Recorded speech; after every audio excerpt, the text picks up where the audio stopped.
PDM फिर मैदान में आ गई। सदर रीगल चौक पर महंगाई के खिलाफ एहतजाज। मौलाना फजल रहमान ने खिताब में कहा, पाकिस्तान बदतरीन मौशी बहरान से गुजर रहा है। हुकूमत मुल्क को तबाही की तरफ ले जा रही है। कौम की रुसवाई का सबब बनने वाले हुक्मरानों को हुकूमत का हक नहीं। महंगाई की वजह से लोगों ने बच्चे फरोख्त करना शुरू कर दिए। पीडीएम ने हुकूमत को टफ टाइम देने की ठान ली। मौलाना फजल रहमान और नवाज शरीफ में टेलीफोनिक राबिता, एहतजाजी हिकमत अमली पर बात की गई। दोनों रहनुमाओं ने पार्लियामेंट के अंदर और बाहर हुकूमत पर दबाव बढ़ाने पर इत्तेफाक किया। मौलाना फजल रहमान ने लाहौर जलसे को लॉन्ग मार्च में बदलने की बात की। नवाज शरीफ ने हर मुमकिन ताउन का यकीन दिला दिया। धरना देने का असल वक्त ये नहीं, उनको वार्म अप होते होते मजीद माह गुजर जाएंगे। शेख रशीद के बार कहा, कोई इत्तेहादी आंख नहीं दिखा रहा, हुकूमत को कोई खतरा नहीं। इमरान खान और इलेक्ट्रॉनिक वोटिंग मशीन के साथ हूँ। महंगाई सबसे बड़ा मसला है। टीएलपी के साथ मुआहदे में शामिल नहीं था, अब तो इलेक्शन की तैयारी कर रहे हैं। पीडीएम मौसमी बीमारी है, सर्दियों में निकलती है। मुस्तरद शुदा टोला तारीख पर तारीख देता है। हुकूमत जा रही है।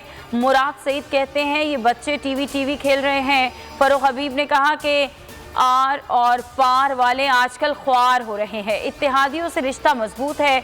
वजीर आला महमूद खान बोले कि करक का जलसा इमरान खान के हक में रेफरेंडम है।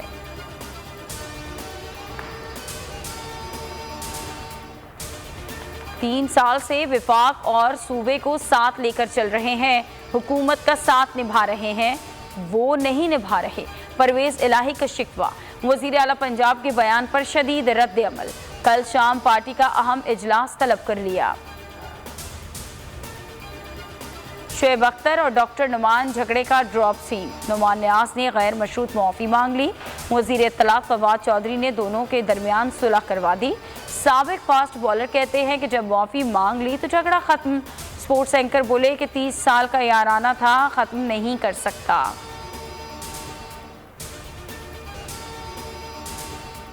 खुर्शीद शाह के बेटे फरूख शाह की दरख्वास्त जमानत मंजूर। एहतसाब अदालत का 1 करोड़ के मुचलके जमा कराने का हुक्म। इतवार की छुट्टी। सेंट्रल जेल सक्खर से रिहाई पीर को होगी। नाजिम जोखियो कत्ल केस मुलजिम सलीम हालार की अबूरी जमानत मंजूर। सेशन जज मलिर ने 3 लाख रुपए के एवज जमानत मंजूर की। मुलजिम को 22 नवंबर को दोबारा पेश होने का हुक्म। और अदाकार सुहेल असगर इंतकाल कर गए। एहलिया ने तस्दीक कर दी। 1.5 साल पहले बड़ी आंत का ऑपरेशन हुआ था जो ठीक ना हो सका। 1 हफ्ते से अस्पताल में जेर इलाज थे। नमाज जनाजा कल बाद नमाज असर बहरिया टाउन कराची में अदा की जाएगी। खुदा की बस्ती समेत दीगर ड्रामों में काम किया। सब्सक्राइब करें और बेल दबाएं ताकि कोई खबर रह न जाए।